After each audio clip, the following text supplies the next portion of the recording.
Hi hello ಎಲ್ರಿಗೂ ನಮಸ್ತೆ, welcome back to my channel. ಎಲ್ಲರೂ ಹೇಗಿದ್ದೀರಾ? ಎಲ್ಲರೂ ಚೆನ್ನಾಗಿರ ಅಂತ ಭಾವಿಸ್ತಾ ಇವತ್ತಿನ ವ್ಲಾಗ್ನ ಶುರು ಮಾಡ್ತಾ ಇದ್ದೀನಿ. ಈ ನಡುವೆ ಅಂತ ನನ್ನ ಮಾರ್ನಿಂಗ್ ರೂಟೀನ್ ತುಂಬಾ ಚೆನ್ನಾಗಿ ಅನಿಸ್ತಾ ಇದೆ. ಬೆಳಿಗ್ಗೆ ಬೇಗ ಎದ್ದು ಮಗನಿಗೆ ತಿಂಡಿ ಮಾಡಿ ಮನೆ ಕೆಲಸಗಳೆಲ್ಲ ಬೇಗನೆ ಮುಗಿದೋಗುತ್ತೆ. 10 ಗಂಟೆ ಅಷ್ಟರಲ್ಲಿ ಎಲ್ಲ ಕೆಲಸಗಳು ಮುಗ್ದಿರುತ್ತೆ ಅಂತಲೇ ಹೇಳ್ಬೋದು. ಹಾಗಾಗಿ ನಾನು ವ್ಲಾಗ್ಸು ಕೂಡ ರೆಗ್ಯುಲರ್ಗೆ ಮಾಡ್ತಾ ಇದ್ದೀನಿ. 1 ಡೇ ಅಥವಾ 2 ಡೇಸ್ ಮಿಸ್ ಆಗ್ತಿದೆ, ಅಷ್ಟು ಬಿಟ್ಟರೆ ಕಂಟಿನ್ಯೂಸ್ ಆಗಿ ವ್ಲಾಗ್ನ ಮಾಡ್ತಾ ಇದ್ದೀನಿ. ಯಾಕೆಂದರೆ ಮಾರ್ನಿಂಗ್ ರೂಟೀನ್ ಅನ್ನೋದು ತುಂಬಾ ಚೆನ್ನಾಗಿರುತ್ತೆ. ವಿಡಿಯೋ ನೋಡೋದ್ರಿಂದ ನಿಮಗೆ ಸ್ವಲ್ಪ ಮೋಟಿವೇಶನ್ ಕೂಡ ಸಿಗುತ್ತೆ. ಮಾರ್ನಿಂಗ್ ರೂಟೀನ್ ವಿಡಿಯೋಸ್ ಅಂತಂದರೆ ತುಂಬಾ ಇಷ್ಟಪಡ್ತಾರೆ ಎಲ್ಲರೂ ಅನ್ನೋದಕ್ಕಿಂತ ನನಗೆ ಸಖತ್ ಇಷ್ಟ ಮಾರ್ನಿಂಗ್ ರೂಟೀನ್ ವಿಡಿಯೋ. ನಾನೊಬ್ಬ ವ್ಲಾಗರ್ ಆಗಿ ಕೂಡ ನಾನು ಮಾರ್ನಿಂಗ್ ರೂಟೀನ್ ಬಗ್ಗೆ ಆಗಿರ್ಬೋದು ವ್ಲಾಗ್ಸ್ನ ಕೂಡ ನಾನು ನೋಡ್ತೀನಿ. ಒಂಥರ ನನಗೂ ಕೂಡ ಮೋಟಿವೇಶನ್ ಸಿಗುತ್ತೆ. ಹಾಗಾಗಿ ನಾನು ಆದಷ್ಟು ನನ್ನ ಮಾರ್ನಿಂಗ್ ರೂಟೀನ್ ಶೇರ್ ಮಾಡ್ಕೊತೀನಿ. ಐ ಹೋಪ್ ನಿಮಗೆ ಎಲ್ಲ ಇಷ್ಟ ಆಗ್ತಿದೆ ಅಂತ ಅನ್ಕೊತೀನಿ. ಓಕೆ, ಬನ್ನಿ. ಇವತ್ತು ಬೆಳಿಗ್ಗೆ ಎದ್ದೆ ಆಸ್ ಯೂಶುವಲ್ 5 ಗಂಟೆಗೆ ಎದ್ದು ಫ್ರೆಶ್ ಅಪ್ ಆಗಿ ಬಂದು ಈಗ ತಿಂಡಿ ಮಾಡೋಣ ಅಂತ ಪ್ರಿಪೇರ್ ಮಾಡ್ಕೊತಾ ಇದ್ದೀನಿ. ಇವತ್ತಿನ ತಿಂಡಿಗೆ ನಾನಿಲ್ಲಿ ಪಾಲಕ್ ದೋಸೆ ಹಾಗೆ ಚಟ್ನಿ ಮಾಡ್ಕೊತಾ ಇದ್ದೀನಿ. ಯೂಶಲಿ ನಾವು ದೋಸೆಗಳು ಮಾಡ್ತಾ ಇರ್ತೀವಿ, ಬಟ್ ಈ ರೀತಿ ಪಾಲಕ್ ದೋಸೆ ಮತ್ತು ಬೀಟ್ರೋಟ್ ದೋಸೆ ಎಲ್ಲ ಮಾಡ್ತಾರೆ. ಈ ರೀತಿ ಯಾಕೆ ಮಾಡಬೇಕು ಅಂತಂದರೆ ನಮಗೆ ಇಷ್ಟು ಸೊಪ್ಪನ್ನ ತಿನ್ನಬೇಕು ಅಂತಂದರೆ ನಮಗೆ ಕಷ್ಟ ಆಗುತ್ತೆ. ಯಾರು ಕೂಡ ತಿನ್ನಲ್ಲ, ಕೆಲವ್ರು ಬಿಟ್ಟರೆ ಇನ್ನು ಕೆಲವರು ತಿನ್ನೋದಕ್ಕೆ ಇಷ್ಟಪಡಲ್ಲ. ಅದರಲ್ಲಿ ಮಕ್ಕಳು ಕೂಡ ಇಷ್ಟಪಡಲ್ಲ ತಿನ್ನಬೇಕು ಅಂತ. ಹಾಗಾಗಿ ಅಂಥವ್ರಿಗೆ ನಾವು ಒಳ್ಳೆ ಸೊಪ್ಪೆಲ್ಲ ತಿನ್ನಿಸ್ಬೇಕು. ಮತ್ತು ಯಾಕೆಂದರೆ ಇದೆಲ್ಲ ಒಳ್ಳೆಯದು, ನ್ಯೂಟ್ರಿಷನ್ ಎಲ್ಲ ನಮ್ಮ ಬಾಡಿಗೆ ಹೋಗಬೇಕು ಅಂತಂದರೆ ಅದು ಯಾವುದೇ ರೀತಿಯಲ್ಲಾದರೂ ನಾವು ಕೂಡ ತೊಗೊಬೋದು. ಬಾಡಿಗೆ ಹಸಿದೆ ತಿನ್ನಬೇಕು, ಬೇಯಿಸ್ಕೊಂಡೇ ತಿನ್ನಬೇಕು ಅಂತ ಏನಿಲ್ಲ. ಬಟ್ ಒಟ್ಟಿನಲ್ಲಿ ನಾವು ಸೊಪ್ಪನ್ನ ತಿನ್ನಬೇಕು. ಈ ರೀತಿ ಇದ್ದಾಗ ಏನು ಮಾಡಬೇಕಾಗುತ್ತೆ, ಈ ಥರ ದೋಸೆದಲ್ಲಿ ಚಪಾತಿ ಮಾಡುವಾಗ ಈ ಥರದ್ದೆಲ್ಲ ರುಬ್ಬಿ ರೀತಿ ಮಿಕ್ಸ್ ಮಾಡಿ ತಿನ್ನಿಸೋದ್ರಿಂದ ನ್ಯೂಟ್ರಿಷನ್ ಸಿಗುತ್ತೆ ಮಕ್ಕಳಿಗೆ. ನಮಗೂ ಕೂಡ ಸ್ಯಾಟಿಸ್ಫ್ಯಾಕ್ಷನ್ ಇರುತ್ತೆ, ಮಕ್ಕಳು ಸೊಪ್ಪು ತರಕಾರಿ ಎಲ್ಲ ತಿಂದ್ರಪ್ಪ ಅಂತ. ಹಾಗಾಗಿ ಈ ರೀತಿ ಬರೀ ಪಾಲಕ್ ಸೊಪ್ಪು ಕೊಟ್ಟರೆ ತಿನ್ನಲ್ವಲ್ಲ, ಈ ರೀತಿ ಪಾಲಕ್ ದೋಸೆ ಥರ ಮಾಡಿಕೊಟ್ರೆ ಅವ್ರಿಗೂ ಕೂಡ ಗೊತ್ತಾಗಲ್ಲ ಏನು ಹಾಕಿದ್ದಾರೆ ಅಂತ. ಜಸ್ಟ್ ಕಲರ್ಫುಲ್ಲಾಗಿ ಕಾಣಿಸ್ತಾ ಇರುತ್ತೆ, ಅಷ್ಟು ಬಿಟ್ಟರೆ ಆರಾಮಾಗಿ ತಿಂದುಬಿಡ್ತಾರೆ. ಹಾಗಾಗಿ ನಾನಿಲ್ಲಿ ಪಾಲಕ್ ಚಪಾತಿ ಪಾಲಕ್ ದೋಸೆ ಈ ಥರದ್ದೆಲ್ಲ ಮಾಡ್ತಾ ಇರ್ತೀನಿ. ಇವತ್ತು ಪಾಲಕ್ ದೋಸೆ ಮಾಡ್ಕೋಣ ಅಂತ ಇಲ್ಲಿ ರೆಡಿ ಮಾಡ್ಕೊತಾ ಇದ್ದೀನಿ. ಪಾಲಕ್ ಸೊಪ್ಪನ್ನ ಫಸ್ಟು ಹಂಚ್ ಮೇಲೆ ಇಟ್ಬಿಟ್ಟು ಸ್ವಲ್ಪ ಅದನ್ನು ಫ್ರೈ ಮಾಡ್ಕೊಂಡಿದ್ದೀನಿ ಅಷ್ಟೇ. ನೀಟಾಗಿ ತೊಳೆದು ಎತ್ತಿಟ್ಕೊಂಡಿದ್ದೆ ಫ್ರಿಜ್ಜಲ್ಲಿ, ಸ್ವಲ್ಪ ಸಾಂಬಾರು ಮಾಡಿ ಇನ್ನು ಮಿಕ್ಕಿದ್ದು ಎತ್ತಿಟ್ಟಿದ್ದೆ. ಇವತ್ತು ಅದನ್ನೇ ಪಾಲಕ್ ದೋಸೆ ಮಾಡ್ಕೋಣ ಅಂತ ಅಂದ್ಬಿಟ್ಟು ಸ್ವಲ್ಪ ಫ್ರೈ ಮಾಡ್ಕೊಂಡು ಅದನ್ನು ಮಿಕ್ಸಿ ಜಾರ್ಗೆ ಹಾಕಿ ಇದಕ್ಕೆ ಸ್ವಲ್ಪ 1 ಇಂಚಷ್ಟು ಶುಂಠಿ, 1 ಹಸಿಮೆಣಸಿನ್ಕಾಯಿ, ಸ್ವಲ್ಪ ಜೀರಿಗೆನ ಹಾಕಿ ಇದನ್ನು ಫೈನಾಗಿ ಪೇಸ್ಟ್ ಮಾಡ್ಕೊತೀನಿ. ಈ ಪೇಸ್ಟ್ನ ನಾವು ಹಿಟ್ಟಿಗೆ ಹಾಕಿ ಕಲಿಸ್ಕೋಬೇಕಾಗತ್ತೆ. ಇವತ್ತು ನನ್ನ ಮಗಳು ಕೂಡ ನನ್ನ ಜೊತೆಲಿ ಎದ್ಬಿಟ್ಟಿದ್ಲು ಬೇಗನೆ. ಏನೋ ಗೊತ್ತಿಲ್ಲ ಪಾಪ ಎದ್ಬಿಟ್ಟಿದ್ದಾಳೆ. ರೆಗ್ಯುಲರ್ ಆಗಿ ಸ್ವಲ್ಪ ಒಂದು 6-6:30 ಎದ್ದೊಳ್ಳೋಳು. 6:30 ಮೇಲೇ ಎದ್ದೊಳ್ತಾ ಇದ್ದು. ಇವತ್ತು 5:30 ಎದ್ಬಿಟ್ಟಾಳೆ ನನ್ನ ಜೊತೆ. ನಾನು ಇನ್ನೂ ಎದ್ದು ಬರ್ತಿದ್ದಂಗೆ ಎದ್ದು ಬಂದ್ಬಿಟ್ಟಿದ್ದಾಳೆ. ನಿದ್ದೆ ಕಮ್ಮಿ ಏನೋ ಇವಾಗ. ಹಾಗೆ ಅವಳ ಜೊತೆ ಮಾತಾಡ್ಕೊತ ಅವಳನ್ನ ಕೂರಿಸ್ಕೊಂಡು ಅವಳು ಕೂಡ ನೋಡಿಕೊಂಡು ಇವತ್ತು ತಿಂಡಿ ಮಾಡಿದ್ದಾಯಿತು. ಯಾಕೆಂದರೆ ಅವಳು ಎದ್ದಿದ್ದಾಳೆ ಅಂತಂದರೆ ನಾನು ಅವಳ ಕಡೆನೂ ಸ್ವಲ್ಪ ಗಮನ ಕೊಡಬೇಕಾಗುತ್ತೆ. ಇನ್ನು ಹಸ್ಬೆಂಡು ಮಗ ಇಬ್ಬರು ಮಲ್ಕೊಂಡಿರ್ತಾರೆ, ನಾನು ನೋಡ್ಕೊಳ್ಲೇಬೇಕು. ಹಾಗೆ ಅವಳು ನೋಡ್ಕೊತ ಅಡುಗೆ ಮಾಡ್ತಿದ್ದೆ.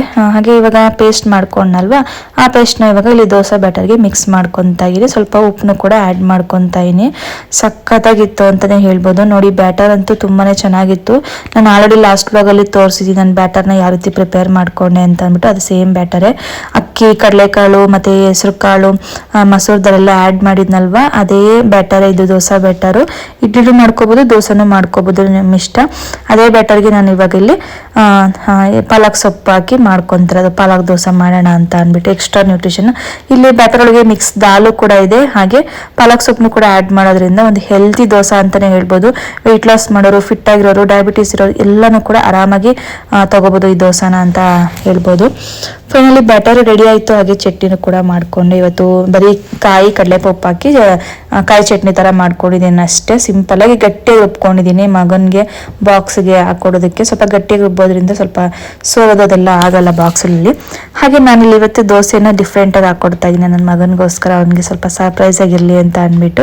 ಯೂಶಲಿ ನಾನು ಚಿಕ್ಕದಾಗಿ ಚಪಾತಿ ದೋಸೆಗಳು ಹಾಕ್ಕೊಡ್ತಾ ಇದ್ದೆ, ಬಟ್ ಇವತ್ತು ಒಂದು ಸ್ವಲ್ಪ ಮಿಕ್ಕಿ ಮೌಸ್ ಫೇಸ್ ಬರುತ್ತಲ್ವ, ಆ ರೀತಿಯಾಗಿ ಹಾಕೋಣ. ಅವನು ಕೂಡ ಇಷ್ಟ ಆಗುತ್ತೆ. ಇವಾಗ ತಿನ್ನೋದೇ ಇಲ್ಲ ಅನ್ನೋ ಮಕ್ಕಳಿಗೆ ಈ ರೀತಿ ಮಾಡಿಕೊಟ್ರೆ ಅವ್ರಿಗೆ ಒಂಥರ ಕ್ಯೂಟಾಗಿ ಏನಿದು ಅಂತ ಒಂಥರ ಕಾರ್ಟೂನ್ ಥರ ಅವ್ರಿಗೆ ಇಷ್ಟ ಆಗುತ್ತೆ. ಮಕ್ಕಳಿಗೆ ಈ ರೀತಿ ಮಾಡ್ಕೊಡೋದ್ರಿಂದ, ಯಾರು ತಿನ್ನಲ್ವ ಅಂತ ಮಕ್ಕಳಿಗೆ ಈ ರೀತಿ ಮಾಡ್ಕೊಡೋದ್ರಿಂದ ಇಷ್ಟಪಟ್ಟು ತಿಂತಾರೆ. ಆದಷ್ಟು ಮಾಡ್ಕೊಳ್ಳಿ.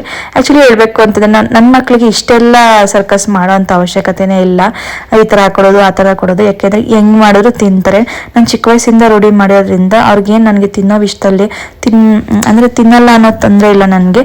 ನಾನು ಹೆಂಗೆ ಹಾಕೊಟ್ರು ತಿಂತಾರೆ. ಬಟ್ ಆದರೂ ಅವ್ರಿಗೆ ಇಷ್ಟ ಆಗಲಿ, ಅವ್ರಿಗೆ ಕ್ಯೂಟಾಗಿರಲಿ, ಅವ್ರು ಇಷ್ಟಪಟ್ಟು ತಿನ್ನಲಿ ಅಂತ ನಾನು ಈ ರೀತಿಯಾಗಿ ಫಾಲೋ ಮಾಡ್ತೀನಿ ಅಷ್ಟೇ. ಇಲ್ಲಾಂದರೆ ಮಾಮೂಲಿ ನಾವು ನಾರ್ಮಲಾಗಿ ಯಾವ ರೀತಿ ದೋಸೆ ಹಾಕೊಟ್ರು ಕೂಡ ಆರಾಮಾಗಿ ತಿಂತಾರೆ. ನನ್ನ ಮಕ್ಳೇನು ಬೇಡ ಅಂತ ಹೇಳಲ್ಲ, ಅವ್ರಿಗೆ ಸ್ವಲ್ಪ ಇರಲಿ ಡಿಫ್ರೆಂಟಾಗಿ ಬಾಕ್ಸ್ ನೋಡಿದಾಗ ಅವ್ರಿಗೆ ಖುಷಿ ಆಗಲಿ ಅಂತ ನಾನು ಈ ಥರ ಟ್ರೈ ಮಾಡ್ತೀನಿ. ಬಟ್ ತಿನ್ನಲ್ಲ ನಮ್ಮ ಮಕ್ಳಿಗಂತೂ ಈ ರೀತಿ ಮಾಡಿಕೊಟ್ರೆ ಒಂದು ಸ್ವಲ್ಪನಾದರೂ ತಿಂತಾರೆ ಅಂತ ನಾನು ಹೇಳ್ತೀನಿ. ಹಾಗೆ ಲಂಚ್ ಬಾಕ್ಸ್ಗೆ ಸೇಮ್ ದೋಸೆ ಹಾಕ್ಕೊಟ್ಟಿದ್ದೀನಿ, ಮತ್ತು ಗಟ್ಟಿ ಚಟ್ನಿ ಜೊತೆಗೆ ಡೇಟ್ಸು ಮತ್ತು ಸ್ವಲ್ಪ ದ್ರಾಕ್ಷಿನ ಹಾಕ್ತೀನಿ. ನಾನು ಲಂಚ್ ಬಾಕ್ಸಲ್ಲಿ ಆದಷ್ಟು ಡೇಟ್ಸ್ನ ಇನ್ಕ್ಲೂಡ್ ಮಾಡ್ತೀನಿ. ಯಾಕೆ ಅಂತಂದರೆ ಅವರು ಲಂಚ್ನ ತಿಂತಾರಲ್ವ, ಸ್ವಲ್ಪ ಖಾರ ಅಂತ ಅನಿಸಿದಾಗ ಅಟ್ಲೀಸ್ಟ್ ಡೇಟ್ಸ್ನ ಅವ್ರ ಬಾಯಿಗೆ ಹಾಕೊಳ್ಳಿ ಅಂತ ಅಂದ್ಬಿಟ್ಟು ನೀರು ಕುಡಿತಾರೆ. ಬಟ್ ಸ್ವಲ್ಪ ಖಾರ ಅಂತ ಅನ್ಸಿದ್ರು ಅವ್ರಿಗೆ ಬ್ಯಾಲೆನ್ಸ್ ಆಗಿಬಿಡುತ್ತೆ. ಲಾಸ್ಟಲ್ಲಿ ಸ್ವಲ್ಪ ಡೇಟ್ಸು ದ್ರಾಕ್ಷಿನ ತಿಂದರೆ ಬ್ಯಾಲೆನ್ಸ್ ಆಗಲಿ ಅಂತ ಆದಷ್ಟು ಡೇಟ್ಸ್ನ ಇನ್ಕ್ಲೂಡ್ ಮಾಡ್ತೀನಿ ಡೈಲಿನೂ. ಅಲ್ಲಿಗೆ ಲಂಚು ಮತ್ತು ಸ್ನ್ಯಾಕ್ಸ್ ಬಾಕ್ಸ್ಗೆ ಒಂದು ಆ್ಯಪಲ್ಲು ಮತ್ತು ಡ್ರೈ ಫ್ರೂಟ್ಸ್ನ ಹಾಕ್ಕೊಡ್ತಾ ಇದ್ದೀನಿ. ಒಟ್ಟಿನಲ್ಲಿ ಡೈಲಿ ಡೋಸ್ ಏನಿರುತ್ತೆ ಡ್ರೈ ಫ್ರೂಟ್ಸು, ಒಂದು ಫ್ರೂಟು, ಪ್ರೋಟೀನ್ ಎಲ್ಲ ಸಿಗಬೇಕು, ಅದನ್ನೆಲ್ಲನೂ ಕೂಡ ನಾನು ಇನ್ಕ್ಲೂಡ್ ಮಾಡ್ತೀನಿ ಟೋಟಲಾಗಿ ಲಂಚ್ ಬಾಕ್ಸು. ಮತ್ತು ಇದು ಡೈಲಿ ಡೇಟ್ಸ್ ತಿನ್ನಬೇಕು ಒಳ್ಳೆಯದು, ಮತ್ತು ದ್ರಾಕ್ಷಿ ಮತ್ತು ನಟ್ಸ್ ಇದೆಲ್ಲನೂ ಕೂಡ ಅವ್ರಿಗೆ ಸಿಗಬೇಕು. ಸ್ವಲ್ಪ ಪೀನಟ್ಸು ಕೂಡ ನನ್ನ ಜೊತೆಗೆ ಹಾಕ್ಕೊಡ್ತಾ ಇದ್ದೀನಿ ಈ ನಡುವೆ. ಇನ್ನು ಪ್ರೋಟೀನ್ಗೆ ಅಂತ ಬಂದಾಗ ಆಲ್ರೆಡಿ ಮಿಕ್ಸ್ದಲ್ಲೆಲ್ಲ ಇದೆ ದೋಸೆಲಿ. ಅದು ಬಿಟ್ಟರೆ ಈವ್ನಿಂಗ್ ಬಂದಿದ ತಕ್ಷಣ ಅವನಿಗೆ ಒಂದು ಎಗ್ ಮತ್ತು ಬನಾನಾ ತಿಂತಾನೆ. ಒಂದು ಬಂದಿದ ತಕ್ಷಣ ಸಾಯಂಕಾಲ ಬಂದಿದ ತಕ್ಷಣ ಒಂದು ಬನಾನಾ ಮತ್ತು ಎಗ್ ಕೊಡ್ತೀನಿ ನಾನು. ನೈಟು ಎಗ್ ಕೊಡ್ತೀನಿ, ಒಂದ್ಸಲಿ ಸಂಜೆ ಕೊಡ್ತೀನಿ. ಈ ರೀತಿ 2 eggs ಆದರೂ ನಾನು ಇನ್ಕ್ಲೂಡ್ ಮಾಡ್ತೀನಿ ಮಕ್ಕಳಿಗೆ ಇಬ್ಬರಿಗೂ ಕೂಡ. ಮೊದಲಾಗಿದ್ರೆ ಮಧ್ಯಾಹ್ನ ಬಂದಾಗ ತಿನ್ನಿಸ್ತಾ ಇದ್ದೆ ಎಗ್ಗು, ಮಧ್ಯಾಹ್ನ ಮತ್ತು ರಾತ್ರಿ ಕೊಡ್ತಾ ಇದ್ದೆ. ಇವಾಗ ಅವನಿಗೆ 1 ಟೈಮೇ ಕೊಡೋಕ್ಕಾಗೋದು. ಹಾಗಾಗಿ ನಾನು ಸಂಜೆ ಅಥವಾ ರಾತ್ರಿ 2 eggs ಆದಷ್ಟು, ಇಲ್ಲ 1 egg ಆದರೂ ಕಂಪಲ್ಸರಿಗೆ ಡೈಲಿ ಕೊಡ್ತೀನಿ. ಮಂಡೇ ಸ್ಯಾಟರ್ಡೆ ಬಿಟ್ಟು ನಾನು ಟ್ಯೂಸ್ಡೇ ಟು ಫ್ರೈಡೇವರೆಗೂ ಕೂಡ ನಾನು ಡೈಲಿ ಒಂದೊಂದು ಎಗ್ನ ಮಕ್ಕಳಿಗಿಬ್ರಿಗೂ ಇನ್ಕ್ಲೂಡ್ ಮಾಡ್ತೀನಿ. ಈ ರೀತಿಯಾಗಿ ಅವ್ರದ್ದು ಫುಡ್ನ ನೋಡ್ಕೊತೀನಿ. ಫೈನಲಿ ಅವನು ಕೂಡ ಹೋದ ಸ್ಕೂಲ್ಗೆ. ಅವನು ಹೋದ್ಮೇಲೆ ನಾನು ಕೂಡ ಫ್ರೆಶ್ ಅಪ್ ಆಗಿ ಬಂದು ಪೂಜೆ ಮಾಡೋಣ ಅಂತ ಅಂದ್ಬಿಟ್ಟು ಇವಾಗ ಪೂಜೆ ಎಲ್ಲ ಮಾಡಿಕೊಂಡೆ. ಪೂಜೆನೂ ಕೂಡ ಮುಗೀತು. ಇವತ್ತು ಸ್ವಲ್ಪ ಹೂ ಕಮ್ಮಿ ಇತ್ತು, ಜಾಸ್ತಿ ಇರಲಿಲ್ಲ. ಮರ್ತೋಗ್ಬಿಟ್ಟಿದ್ದೀನಿ, ಹೂ ಇದೆ ಅಂತ ಅನ್ಕೊಂಡಿದ್ದೀನಿ. ನೋಡಿದ್ರೆ ಹೂವೇ ಇರಲಿಲ್ಲ. ತರ್ಸೋದು ಕೂಡ ಹಸ್ಬೆಂಡ್ ಇರಲಿಲ್ಲ, ಅವರು ಕೂಡ ಬೇಗನೆ ಹೊರಟ್ಬಿಟ್ಟಿದ್ರು. ಇನ್ನೇನು ಮಾಡೋದು ಅಂತ ಇರೋದಲ್ಲೇ ಹೂನ ಇಟ್ಟು ಪೂಜೆ ಮಾಡಿದೆ. ಅದರಲ್ಲೂ ನಮ್ಮ ಗಿಡದಲ್ಲಿ ಒಂದು 3 ರೋಸ್ ಬಿಟ್ಟಿತ್ತು, ಪಿಂಕ್ ಕಲರ್ ಇಟ್ಟಿದ್ನಲ್ವ, ಆ ರೋಸು ಮತ್ತು ತುಳಸಿ ಇಟ್ಟು ಪೂಜೆ ಮಾಡ್ಕೊಂಡಿದ್ದೀನಿ. ಇವತ್ತು ಸ್ವಲ್ಪ ಹೂ ಕಮ್ಮಿ ಇದ್ಬಿಟ್ರೆ ನನಗೇನೋ ಒಂಥರ ಪೂಜೆ ಮಾಡ್ದಂಗೆ ಅಂತ ಅನ್ಸಲ್ಲ, ಹೂ ಜಾಸ್ತಿ ಇರ್ಬೇಕು ನನಗೆ. ಹಂಗೆ ಮಾಡಿದೆ. ಅದನ್ನು ಮುಗಿಸ್ಕೊಂಡು ನೆಕ್ಸ್ಟ್ ಮಧ್ಯಾಹ್ನ ಊಟಕ್ಕೂ ಕೂಡ ಇಲ್ಲಿ ಪ್ರಿಪೇರ್ ಮಾಡ್ಕೊತಾ ಇದ್ದೀನಿ. ನಾನಿವತ್ತು ಹೆಸರು ಕಾಳು ಮತ್ತು ಬೀನ್ಸ್ನ ಹಾಕಿ ಪಲ್ಯ ಮಾಡ್ಕೊಂಡು ಚಪಾತಿ ಮಾಡೋಣ ಅಂತ ಪ್ಲ್ಯಾನ್ ಮಾಡಿಕೊಂಡೆ. ಆಮೇಲೆ ಮತ್ತೆ ಸಾಂಬಾರು ಕೂಡ ಮಾಡಬೇಕಲ್ವ, ಮತ್ತೆ ಏನು ಮಾಡೋದು ಅಂತ ಅಂದ್ಕೊಂಡಿದ್ದೆ. ಆ್ಯಕ್ಚುಲಿ ಈ ವೀಕ್ ಫುಲ್ಲು ಕೂಡ ಪ್ಲ್ಯಾನ್ ಮಾಡ್ಕೊಂಬಿಟ್ಟಿದ್ದೀನಿ ಏನೇನು ಮಾಡೋದು ಅಂತ ಅಂದ್ಬಿಟ್ಟು. ಬಟ್ ಸ್ವಲ್ಪ ಸಾಂಬಾರ್ದು ನನಗೆ ಸ್ವಲ್ಪ ಕಷ್ಟ ಆಗುತ್ತೆ, ಡೈಲಿ ಸಾಂಬಾರು ಮಾಡಬೇಕಲ್ಲ. ಹಾಗಾಗಿ ಮತ್ತು ನಾನು ಪ್ಲ್ಯಾನ್ ಮಾಡಿಕೊಂಡೆ ಚಪಾತಿ ಎಲ್ಲ ಏನು ಬೇಡ, ಇದನ್ನೇ ಹಾಕಿ ಬಸ್ಸಾರು ಮಾಡಬೇಡ, ಪಲ್ಯನೂ ಆಗುತ್ತೆ, ಒಂದು ಕಡೆ ಸಾಂಬಾರು ಆಗುತ್ತೆ ಅಂತ. ನಮ್ಮನೇಲಿ ಹೇಗೆ ಅಂತಂದರೆ ಚಪಾತಿ ಮತ್ತು ಪಲ್ಯ ಮಾಡಿದ್ದೀನಿ ಅಂದರೆ ಮತ್ತೆ ಅನ್ನ ಸಾಂಬಾರು ಕೂಡ ಬೇಕೇ ಬೇಕು ಕೇಳ್ತಾರೆ ಹಸ್ಬೆಂಡು.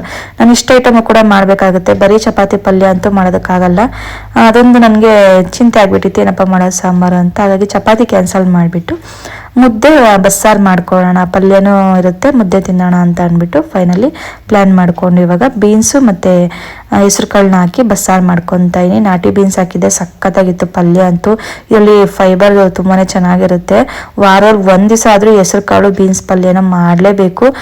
ಎಲ್ಲರ ಮನೇಲಿ ಕೂಡ ತಿನ್ನಲೇಬೇಕು, ತುಂಬಾ ಒಳ್ಳೆಯದು. ಯಾಕೆ ನಮಗೆ ಅಲ್ಲಿ ಪ್ರೋಟೀನ್ ಸಿಗುತ್ತೆ, ಫೈಬರ್ ಸಿಗುತ್ತೆ, ತುಂಬಾ ಒಳ್ಳೆಯದು ಬೀನ್ಸ್ ಹೆಸರು ಕಾಳು ಕಾಂಬಿನೇಷನ್ ಪಲ್ಯ. ಹಾಗಾಗಿ ನಾನು ಮಸಾಲೆ ಎಲ್ಲ ಆಲ್ರೆಡಿ ರುಬ್ಕೊಂಡಿದ್ದೆ, ಅದು ಬೇಯೋ ಅಷ್ಟರಲ್ಲಿ ಅದೇ ನೀರಿನಲ್ಲಿ ಬಸ್ಕೊಂಡು ಅದೇ ಪಾತ್ರೆಗೆ ಒಗ್ಗರಣೆ ಎಲ್ಲ ಹಾಕಿಟ್ಟಿದ್ನಲ್ವ, ಅದು ಕುದಿಯಕ್ಕೆ ಇಟ್ಟಿದ್ದೀನಿ. ಸಾಂಬಾರು ಕೂಡ ಕುದೀತಾ ಇದೆ. ನೆಕ್ಸ್ಟ್ ಇಲ್ಲಿ ಪಲ್ಯಗೂ ಕೂಡ ಇಲ್ಲಿ ಒಗ್ಗರಣೆ ಹಾಕ್ಕೊತಾ ಇದ್ದೀನಿ. ಈರುಳ್ಳಿ, ಸಾಸಿವೆ, ಕರಿಬೇವು, ಕಡಲೆಬೇಳೆ ಎಲ್ಲ ಹಾಕ್ಕೊಂಡು ಒಗ್ಗರಣೆ ಹಾಕ್ಕೊಂಡು ಈಗ ಲಾಸ್ಟ್ಲಿ ಸ್ವಲ್ಪ ಕೊತ್ತಂಬರಿ ಸೊಪ್ಪನ್ನ ಆ್ಯಡ್ ಮಾಡ್ತಾ ಇದ್ದೀನಿ.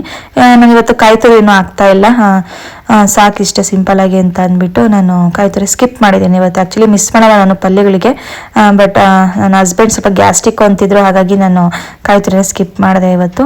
ಹಾಗೆ ಯಾಕೋ ಗೊತ್ತಿಲ್ಲ, ಸಾಫ್ಟಾಗಿ ಮುದ್ದೆನ ಮಾಡ್ಕೊಂಡು ತಿನ್ನಬೇಕು ಅಂತ ಅನಿಸ್ತಿತ್ತು. ಹಾಗಾಗಿ ಯಾವತ್ತೂ ಕೂಡ ಈ ಥರ ಮಾಡಲ್ಲ ನಾವು, ಈ ಥರ ಮಾಡೋದೇ ಇಲ್ಲ. ನಮ್ಮ ಕಡೆ ಏನಾದರೂ ಮಾಡಿಬಿಟ್ರೆ ಯಾರೂ ಮುಟ್ಟೋದೇ ಇಲ್ಲ. ನನಗೆ ತಿನ್ನಬೇಕು ಅಂತ ಅನಿಸ್ತಿತ್ತು. ಹಾಗೆ ಹಸ್ಬೆಂಡ್ಗೂ ಕೂಡ ಸ್ವಲ್ಪ ಸಾಫ್ಟಾಗಿ ಮಾಡ್ಕೊಳ್ಳೋಣ ಅಂತ ಅಂದ್ಬಿಟ್ಟು ಸಾಫ್ಟ್ ಮುದ್ದೆನ ಮಾಡ್ತಿದ್ದೆ. ಫೈನಲಿ ಊಟ ಎಲ್ಲ ಮಾಡಿದ್ದಾಯಿತು. ನೋಡಿ ಈ ರೀತಿಯಾಗಿ ನನ್ನ ಮಧ್ಯಾಹ್ನದ ಲಂಚ್ ಪ್ರಿಪೇರ್ ಆಗಿತ್ತು. ಐ ಹೋಪ್ ನಿಮಗೆ ಇವತ್ತಿನ ವಿಡಿಯೋ ಇಷ್ಟ ಇದೆ ಅನ್ಕೊತೀನಿ. ನೆಕ್ಸ್ಟ್ ಸಿಗೋಣ, ಅಲ್ಲಿಗೂ ಕಾಯ್ತಾರಿ. ಬಾಯ್ ಬಾಯ್.